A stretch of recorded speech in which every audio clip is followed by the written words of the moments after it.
Hello, and welcome back to another episode of Voice of Adoptees, which brings together diverse and unique voices from around the world to share their stories. If you like today's episode, remember to give us a like, subscribe, and leave a review. Here's your host, David Shunk. Hello, everyone. Welcome back to another episode of Voice of Adoptees. Today, we are here with Rebecca. She was originally from Baltimore, but now living in beautiful LA. Welcome to the show, Rebecca. Thanks, David. I'm happy to be here. Excited to chat with you. Absolutely, so are we. So why don't you go ahead and tell us a bit about yourself and what you do? Of course. So, like I said, I live in Los Angeles. I am a registered dietitian nutritionist. I actually specialize in working with people who are struggling with their relationship with food and body, and also working with adoptees.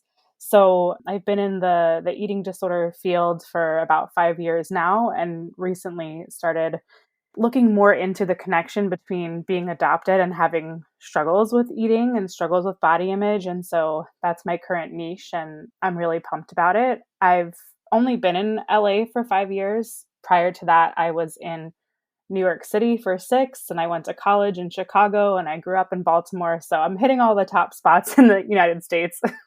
Pretty much every city. Yes. Do you have a favorite so far? Oh, yeah, I'm an LA girl. I just think it's so cool to live here, and it's so different from the East Coast. You said you're from New England, and I feel like a lot of the states on that side, you get to go up and down, but the landscape is really similar. And the cool thing about LA is, like, I can go to the beach, I can go to the mountains, I can go to the desert. I just love that. That's so cool. Yeah. So let's talk about your adoption story. When did it start and where did it start? I know we know you're originally from Baltimore, but what's the details behind it? Yeah, I think I guess you could say it started in Baltimore. My bio mom, she is originally from Pittsburgh, and when she went into labor, she was actually on the East Coast of Maryland, and I was a really premature baby. So when she went into labor, they had to airlift her from the eastern shore of Maryland into a higher trauma like center in Baltimore City. And so because it was also like last minute and rushed, my parents got a call like, hey, there's a baby girl. She's here in the NICU. Like she's a little bit sick, but she's yours if you want her, if you want to come like check her out. And yeah, that's how I was adopted. I can go into more details if you want. I just wasn't sure how much backstory you wanted. We'll go into that in a bit. I definitely want to talk more about nutrition because you make that very well known about yourself. I know you connect with nutrition a lot. And I guess we can start by, how did you get into nutrition? Yeah. It's kind of a funny story. I was working in nonprofit marketing and event planning in New York City, and I had just gotten my first job, and I didn't really have any friends. And one of my coworkers was like, I really want to join the gym. Do you want to join the gym with me? And I said, sure. Because honestly, I just wanted to be her friend. I wasn't really into working out or doing anything. And I remember the guy like gave me a tour of the gym, and he was like, what are your goals? And I said, I don't know, to get healthy. Like I've like never been in here. But I started to get really into fitness and working out. And I started getting into running and doing 10Ks and half marathons. And once you're in the fitness community, I think it kind of nutrition just naturally comes up. And so I started reading more about nutrition and getting really into it. And then I found myself getting super distracted at my job because all I could think about was nutrition and my workouts and planning them and, cooking for people and baking for people. So at that point, I was feeling super unfulfilled in work and decided, I think I want to go back to, I think I want to switch what I'm doing. And I debated, do I want to be a chef? Do I want to be a food writer or a food journalist? And do I want to be a registered dietitian? And ultimately chose the RD path because I was really interested in the science and still fascinated by the science behind it. And so that was the way that had like the most science background.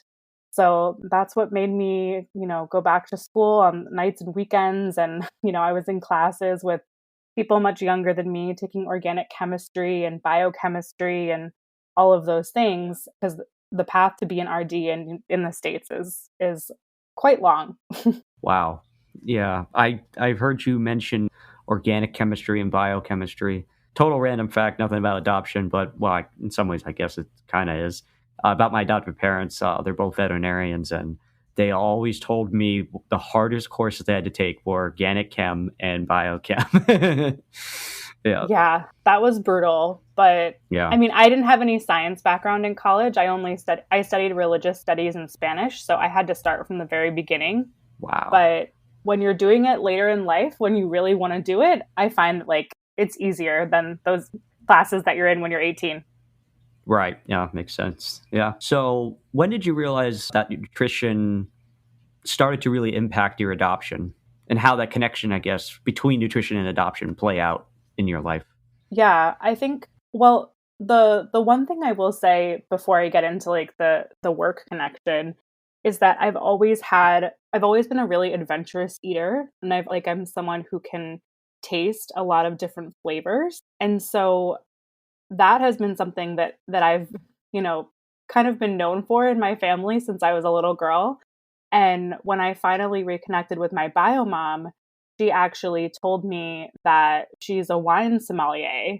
And so I was like, oh, that's super cool. Like, maybe I got that, my super taster palate from her, or at least in some part genetically, because that was just a cool connection that I made. And I felt like that was a helpful tidbit to know. But in terms of the nutrition and adoption connection, it was actually really recently, because like I said, I've been working in the field of eating disorders and mental health for about 5 years now. And so became really, really interested in how trauma impacts our relationship with food and body.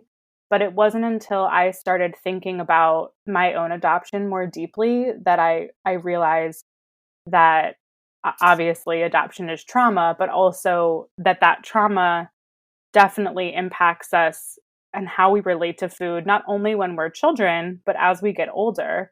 Because, I've been to different support groups and sitting in a circle at an Adoptees Connect group, and like every person there is struggling with food or body in some way.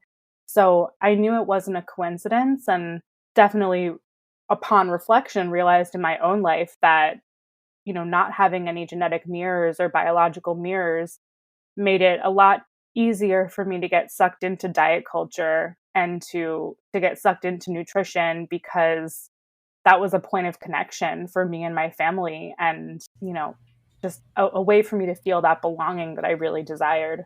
Yeah, no, that makes sense. It's crazy to think that something like a food disorder, an eating disorder, could impact even adoption, because people who have, these conditions, it stems from everywhere, and it just proves that anyone can have one. And Mm-hmm. that's okay.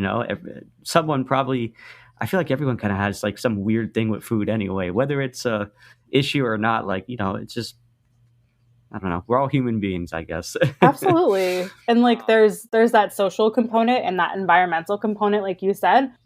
But if you're struggling with an eating disorder of any mental illness, there's also that genetic component. And so when you don't know your family history and you don't know if other people in your family struggle, like, then you can't necessarily like set yourself up for avoiding what you don't know. Right. Yeah, no, that's exactly right. Do you believe that adoption fuels eating disorders? I believe that disconnection from our body is the primary driver of eating disorders, and trauma and PTSD is well documented to contribute to the development of an eating disorder. So those things are inherent in being an adoptee. So I guess I would say yes, but for each person, it's so individual, because the way that your environment and your family responds to those things can have a big impact on whether or not you develop, a clinical eating disorder, or whether or not you just struggle and maybe you get help early on. Like, it's so environmentally dependent as well. Yeah. Okay. Does that make sense? Yeah, it does. I see where you're going at that. Because, of course, not every person who's adopted is going to develop an eating disorder or struggle with food. Right. That's understandable, yeah. But I guess, what are some warning signs that someone should look for, I guess, in general, that they might have an eating disorder, even if they don't even know it? Hmm. That's a great question, because I would say most people don't realize that they're struggling because of the way that the illness affects your mind. The first thing that I always talk about is how much brain space is food, exercise, and body taking up. So if you're thinking about that, if you're ruminating on it, if you're overthinking about it for the majority of the day, that's a pretty good sign that something is off, that you might want to explore that relationship a little more. I know that was certainly the case for me. I was completely obsessed with nutrition and exercise and fitness, thinking about it, reading about it all day and all night, and watching food shows and following food Instagrams, and trying to like consume all of that content. And I actually thought that that was normal at the time. I thought that's just what it takes to be a healthy person. But now that I'm, in this field, and I consider myself recovered, I know that that's actually not normal. And you're not supposed to be thinking about food and your body and weight and exercise 24/7. It's actually just one part of you and not the whole you. So I guess that would be my main indicator. Yeah. Okay. Well, that's very helpful. So thank you for that. Of course. For answering that. You mentioned in a post, and I quote, "I found that in my eating issues, I was both desperately trying to find myself while also hiding from myself." Can you elaborate on this? Absolutely. Yeah. My deep dive into fitness culture and nutrition in New York City, it was really helpful for me because it gave me a community. It gave me a sense of belonging. So I was trying to figure out who I was, and the identity that I was developing was, I'm the nutrition nerd, I'm the health nut, I'm the healthy one, I'm the runner. And that was a really easy identity for me to assume, because there was a clear blueprint of what to do. Like, here's how you eat healthy, and here's how you train to run a half marathon, and you wake up and this and that. And so I was able to be a part of that community and feel that sense of belonging. And at the same time, that obsession with fitness and nutrition and spending all my time on that was a really convenient way for me to ignore my feelings and not really process anything like more deeply that was going on with me. And so that's why I say that I was trying to find myself while also hiding from myself, because running and nutrition, it was a really great way for me to subconsciously manage my anxiety and my feeling of, I don't know who I am. I don't know what I am. I don't know how to handle these feelings. And so when I started healing and when I left that fitness culture behind, that's when I started feeling a lot of things and having more space to unpack, how my adoption impacted me. Yeah. Wow. What are some ways you help adoptees promote healthy eating habits? I think the first thing I do, whether a person is adopted or not, is ask them what healthy means to them, right? Because healthy is such a word that we use all the time. And now to me, it's basically meaningless, because one person's definition could be totally different than another. But I think if I had to summarize, it would be working with an adoptee to help them understand, how did their adoptive family shape the way that they relate to food and their body, and how was that honoring or not honoring to how they were feeling inside, which I guess is a little bit vague. But what I mean is that, like, sometimes in our families, if we don't, if our bodies don't look like our adoptive parents, then we're maybe encouraged to eat less, or encouraged to eat more, or encouraged to eat foods that are unfamiliar, or encouraged to not eat foods that maybe are our cultural foods. So trying to make those connections and realize that, like, you were disconnected from your culture and your lineage and your ancestors, and you were taught to eat in a very specific way and taught to relate to your body in a very specific way. And that might not be feeling good right now or anymore, but we can make a whole new way. We can figure out what feels good in your here and now body. Yeah. So, say you were an international adoptee. We can use myself as an example. I was adopted from Russia. Say I, figured out along the road I had an eating disorder, and then I found my biological family, and they were really, really skinny people, right? Do you think I would look at them and think that maybe maybe it's not an eating disorder and I'm just skinny, or how would an adoptee approach that subject once they find their biological relatives? Hmm. What a complex question. Yeah, I know. I'm sorry. That's okay. I think so someone's body size doesn't necessarily tell me anything about their health or whether or not they're struggling. So in this example that you gave, like, I would definitely want to know more information about your biological family, like how is their health? How is their relationship to food? What is your body lineage? Does everyone in your family have that same, body type and stature? And are they all healthy, in terms of like physically healthy, mentally healthy, like they feel content, like they feel good? And let's say all of those things were true, but you were still struggling with your relationship to food. I think that would make a lot of sense, right? Like that's the first thing. I would normalize it, right? Your body, it makes sense that you're perhaps trying to make your body look like the body of your bio family. But to be honest, it's such a complex question. That's only one explanation, right? Like you could have developed that for a whole number of reasons. Like maybe you were struggling with PTSD, or maybe you had some trauma, or what. It could be anything. Like I think I don't want to give too much of a black and white answer. No, that's perfectly fine. That's understandable. I know it was a pretty far-fetched question, so. It's all good. But you did mention body lineage, and that leads us into our next question. On Instagram, you talk about the concept of body lineage. Can you please explain more about that for our listeners? Yeah, of course. So body lineage is something that I talk about with my clients in wanting to get a fuller picture of their genetic disposition for a certain body size or body type.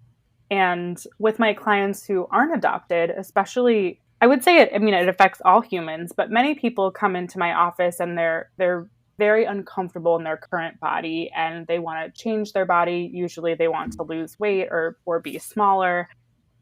And talking about body lineage can be hugely helpful because I ask them, what does the body of your mom and dad look like? And what about the bodies of your aunts and uncles and your cousins and your siblings? Like, what is that full picture like? And by getting a deeper understanding of that, we can normalize, like, hey, like your body actually looks like the body of a lot of the women who have come before you, and just kind of starting that conversation around, what if this is the body that you're meant to be in? Or what if this is the shape that you're, destined to have? Now, with adoptees, that's so much more complicated because many of us are cut off from that body lineage. So whereas other people can answer that question or can look back at photos, most of us don't have anything to look at. And that's deeply disorienting for ourselves when we're growing up and also as adults.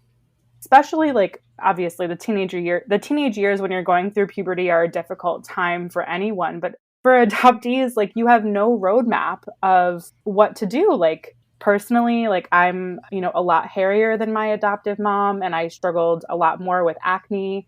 And so those things were just not things that she really knew how to address, and that I felt really seen because I couldn't see those aspects reflected in her. So I think body lineage is really important to bring up because adoptees feel, I've noticed, a lot of shame for struggling in eating, and so many of us struggle with our eating. But when you think about all the layers of disconnection that we've experienced, it just makes so much sense. Wow. I do have a follow-up question. How does identity play a role into body lineage? You talk about, from your last answer, body lineage is important because we associate that with our relatives, that maybe we never knew, and then we finally get to meet them, and we get to learn a little bit about them and about ourselves from it, and how body lineage, relates to an eating disorder. But when we think about identity, and that's another big topic of the adoptees struggle with, how does body lineage help or hurt identity with when it comes to body lineage? I think that the answer is probably going to be different for people who are transracial adoptees and international adoptees. I think I want to be really sensitive to that because there's a whole layer there that I can't speak to since I'm white and I was adopted into a white family. I think it's both. Like, you can, if you're struggling with knowing who you are, then understanding the concept of body lineage, and perhaps if you're a person who's found your family, seeing your traits or your body composition reflected in them can be really healing. And there's also a lot of grief there because you never had that identity building piece in your life. At the same time, if you're not able to connect with your body lineage, or let's say you do, and people, maybe your family looks very different from you for whatever reason, I feel like that could have also like an intense impact on your identity, because I know for me and a lot of other adoptees, like we are, well, I'll just speak for myself. Like, I was really hoping when I found my bio parents that there was going to be this like very reassuring feeling of home when I looked at their faces and saw their pictures. But I personally don't think I look that much like either of them. So that also left me kind of disoriented and confused. So like that wasn't a helpful part of my identity building, because I was like, wait, what? Like, that, I don't look like them and they don't look like me. Like, shoot, that's not what I was hoping for. Yeah. Wow. Okay. Well, thank you for answering that. What are the effects of disconnection, and how can adoptees reconnect with their body lineage? Yeah. Well, I think the effects of disconnection are going to be different for every person. If I had to generalize, I would say it's a difficulty being in your body. So difficulty feeling your emotions or sensing whether or not you're hungry or full or uncomfortable or in pain. Having a tendency to disconnect from yourself also makes you more vulnerable to things like people pleasing or working excessively or exercising excessively, just like overriding those internal cues in favor of being connected to other people, which makes sense from a survival point of view. And I think if you're in a family where you feel very different from your adoptive parents and siblings, that the disconnection that you feel from your body because you don't have any genetic or bio mirrors can manifest in trying to make yourself into whatever it is that they are, which can mean, exercising more, exercising less, eating more, eating less, trying to move in the same ways, trying to eat in the same ways, even if it doesn't feel good for you inside. Yeah, I think I'll stop there. So even if it doesn't feel good, you're recommending you gotta basically stay at it. Oh, no. That's not what I was saying at all. I'm saying that when people feel disconnected, what usually happens is engaging in behaviors that don't feel good inside. So like, oh yeah, no, we want to avoid that. Okay. Yeah, like I'm trying to give an example. Like, this is a very surface level example, but my bubby or grandma, she used to encourage me to eat all of my broccoli. And even if I was really full, she would be like, have another bite, and like wouldn't really let me stop eating the vegetables until I finished all of them. And that was the only way that I got dessert. So Yeah. I would be really, really full and I would be eating my ice cream after my broccoli. And I remember that did not feel good. Like I have memories of being really, really full at my bubby's house, but I really wanted two things. One, the pleasure of the ice cream that I knew was at the end, but also the not wanting to feel the conflict that came from me saying no to my grandma. Like I couldn't say no to her. I was just a kid and like she was someone that I loved and wanted to be connected to. So in that way, like that didn't feel good in my body, but that just kept me disconnected from my body because I wanted I wanted those other outcomes. I hope that makes sense. No, that does. That's awesome. Thank you for that. That's so just so important what you're doing, and something that people, we have to deal with food every day. So you can imagine that if we develop or get an eating disorder, that's going to be a big part of a struggle for us. And it's helpful to have people out there like you that are, in that field and trying to help. And that's just great. Thank you, David. Yeah. Oh, no problem. As I promised, we're going to go talk more about your adoption story. So, we already kind of dove into it a little bit, but where are you at right now in that journey? Have you found all the information that you wanted? Have you reconnected, or where are you at right now? Yeah. Great place to start. Have I found all the information that I wanted? I would say no, but I don't know if I'm going to be able to ever get there because where I'm at right now is I reconnected. So my bio mom and my bio dad, they are not together. So I reconnected with my bio mom in 2021. So that relationship is still pretty new, and she lives on the East Coast. So we don't get to see each other very much, but we do text and send pictures, and we have met in person once. It's really hard for me to navigate developing a new relationship with somebody that it's just like very strange. Like I just feel like the whole thing has been very strange and difficult. Like I wish there was a guidebook, but there's no handbook on like how to meet your mom. But she doesn't have any other biological children, so I'm the only one. And on my bio dad's side, he ended up having 3 additional children. So I have 2 half brothers and 1 half sister.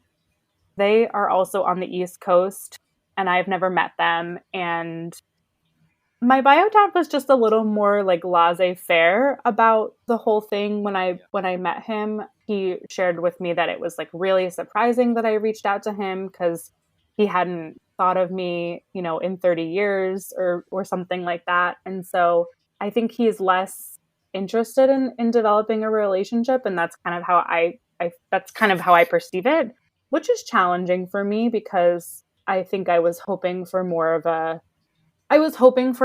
desire to connect. So it's a little bit sad that's not where he's at right now, and that's also not where my half siblings are. I think they're about 3 or 4 years younger than me, or maybe even 5 years. So they're in their late 20s. And I grew up without any siblings. I was the only child in my family. So I always sort of had this dream of like, oh my gosh, I'm going to finally have siblings. I'm going to meet my siblings. And unfortunately, it has not panned out that way. And I don't know if we're, going to have a beautiful sibling relationship. But to be honest, I don't even know what that is because I've never had siblings. So I don't really know how to do it. Right. But I mean, all of this is so early. Like we're in 2023 and I started that whole journey in May of 2021. So I feel comfort in the fact that like I hope that I have a lot of time to figure out where I want to go. Right. And like relationships take a lot of time and work too. Right. Yeah, absolutely. I was thinking when you said how I'm trying to describe this in a way that it sounds correct so I don't missay it or explain it incorrectly. But you made a really good point about setting boundaries, but not having like all positive, I guess, outcomes in your head playing at once. It sounds like you approached your adoption story and your reconnection with your biological family by saying, it is what it is. And I don't know. And you said, I don't know what it's going to be like because I just don't know. And my question to you is, when you don't know something, or you don't know, some information about your family that you wish you had, or you're just curious about, how do you make yourself, say it's okay that I don't have that? And how do you not resist like that temptation of wanting more? To be honest, I don't think that I resist the temptation of wanting more. I think I have to allow myself to feel angry, upset, and disappointed that I don't have the same information as somebody who was never separated from their biological family. And I think it's healthy to feel the anger and the grief there, because it's not fair. Like, it's just not fair that I had to spend money on multiple DNA tests and go through a lot of heartache to finally find somebody on my paternal side. Like, it was so much work and so much harder for me. So I think if we had this podcast recording next week, like, I might even give you a totally different answer. Like, sometimes I feel like I do a really good job of like being able to sit in the suck and say, yeah, like being adopted sucks today. Like, I'm having a bad day and I'm feeling all of the impacts of that disconnection, that separation. And then other days I'm, more grateful and hopeful. And it just kind of comes with being able to ride the waves of everything that happens and recognizing that I can't go any faster. Like, although I would love to have a deeper and more meaningful and fulfilling relationship with everyone in my bio family, I have a husband and I have a job and I have friends here and I have so many other people that I want to pour my relationship energy into. And I have to be thoughtful of like where I put my emotional energy. So try to give myself compassion around all of that. Yeah. So you said that you located and you met your biological mother once in person. How did that exchange go and what was the outcome from it? Yeah, we finally met in person. I met her and her husband after about almost a year of exchanging emails and text messages and phone calls and video calls. So at that point, it felt like a good time to, initiate the next step of the relationship, the in-person component. When we finally got to our like place where we met in Las Vegas, I was very, very anxious, like much more anxious and nervous than I had anticipated, and just felt like very overwhelmed by all of the emotions that had been leading up to that. And it was pretty awkward. Awkward is probably the best word to describe it. Like I said before, it's even though I, had been talking to her for a year, it's still a really new relationship with somebody that I had not known for so many years and had so much to learn about. And it was a lot of time that we spent together. So it kind of went back and forth between like awkwardness and emotional exhaustion and finding out really fun, cool facts that we connected on. Like, for instance, we were sitting in the lounge watching some sports game. I think it was basketball. And my bio mom was like, oh, like the sound of sneakers on the basketball court is just like my most hated sound. I hate that so much. And my partner looked at me and I looked at him and I was like, holy shit, like that's the sound that I hate the most. Like, what? Like those, just a couple moments like that were kind of wild to me. But I think it was just overwhelming and awkward and intense. And I really, really tried not to have any expectations. But even though I told myself for, months, like, I don't have any expectations, no expectations, I think I was disappointed by the amount of awkwardness and just I had wished that maybe it was a little more easeful and a little more natural. And it still, bothers me sometimes when I see moms and daughters or dads and sons in coffee shops and they just look so comfortable and relaxed. And I'm like, what about me? I don't get that. Yeah. But we are to the outcome of you mentioned, I forgot to mention. Yeah, we're still we talk, we talk pretty often, and we're still developing our relationship. We haven't seen each other in person since then, but hopefully sometime at the end of this year. You think that relationship with your biological family is going to improve overall in the next coming years, or are you just taking it one month at a time and seeing where things are? Yes. I am taking it one day at a time, baby steps.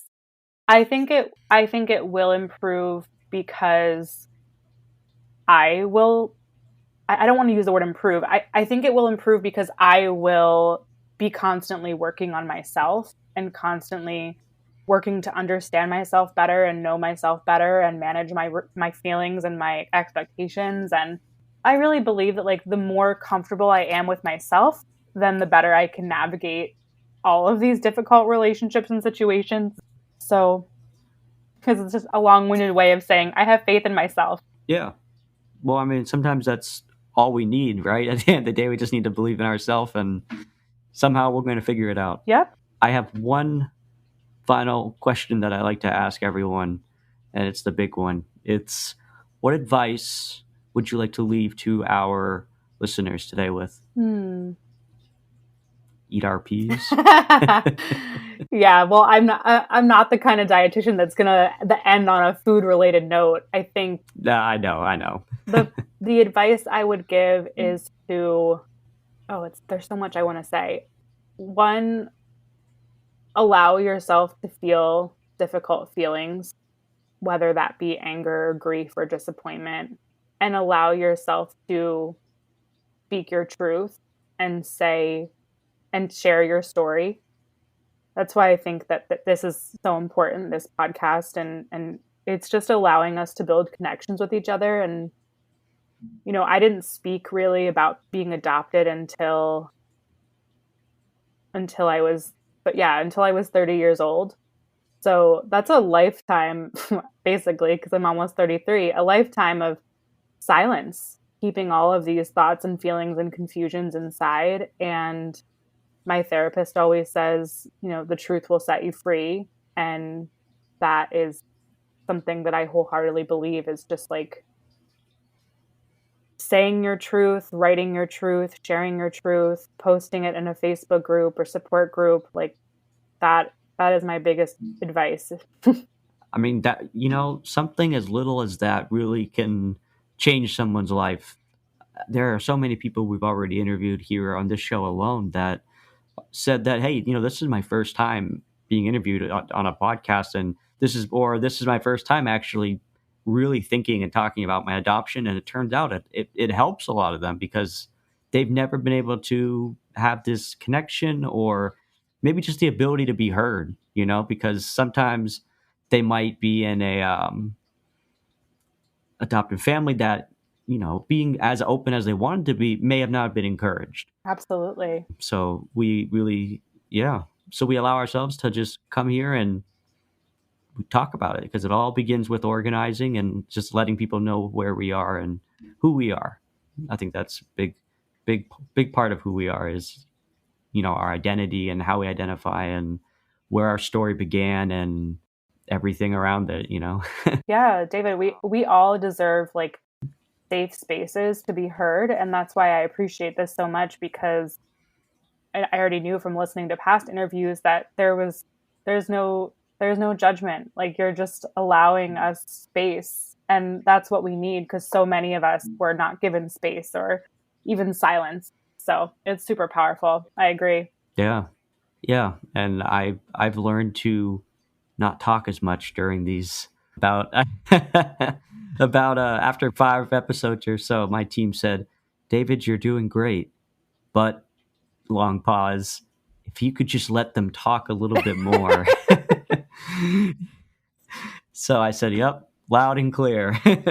So that's the rule. The the more that you're talking and the less they hear from me, that's the goal, because we want to give you as much time and space. And whenever you want to come back, anytime, you're always welcome here. And again, I want to thank you so much for taking the time out of your day and coming to us and speaking to us about not only your story, your advocacy work, and your amazing work with eating and figuring out eating disorders, and just trying to figure all that together while still being a proud adoptee. That's impressive, and it means a lot. And you're another example of someone that is just being who they are, and they're not scared to show it. And I think that's really amazing.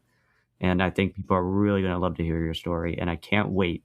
And you can hear that story at voiceofadoptees.com and on all of our podcasts hosts from Spotify, iHeartRadio, Pandora, and of course, Spotify.